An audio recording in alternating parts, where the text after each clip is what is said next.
తెలంగాణ రైతాంగాన్ని నేను విజ్ఞప్తి చేస్తున్నా, దొడ్డు వడ్లు పండించకండి, దొడ్డు బియ్యం తినే పరిస్థితులు లేవు. రేషన్ షాపుల్లో దొడ్డు బియ్యం ఇస్తే మళ్ళీ రేషన్ షాపులో బ్లాక్ మార్కెట్లు అమ్ముకుంటుండే, ఎవరు తింటలేరు. హాస్టళ్లలో పిల్లలకు పెడితే ఆహార కల్తీ అయిందనే ఆరోపణలు వస్తున్నాయి. అందుకే తెలంగాణలో ఉండే SC, ST, BC, minority Kasturba పాఠశాలలతో పాటు మధ్యాహ్న భోజన పథకంతో పాటు రేషన్ షాపుల్లో ప్రతి వాడికి సన్న బియ్యం ఇయ్యాలని తెలంగాణ రాష్ట్ర ప్రభుత్వం నిర్ణయించుకున్నది.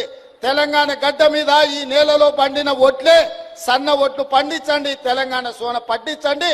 ప్రతి పేదవాడికి సన్న బియ్యం ఇవ్వడం ద్వారా రీసైక్లింగ్ బియ్యం మాఫియాను కూకటి వేళ్లతో పెకిలించి ఈ రోజు పేదవాళ్లకు సన్న బియ్యం ఇద్దాం.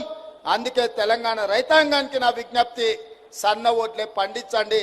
మీరు పండించిన ప్రతి గింజకు 500 రూపాయల బోనస్ ఇచ్చి కొనుగోలు చేసే బాధ్యత రాష్ట్ర ప్రభుత్వం తీసుకుంటుంది.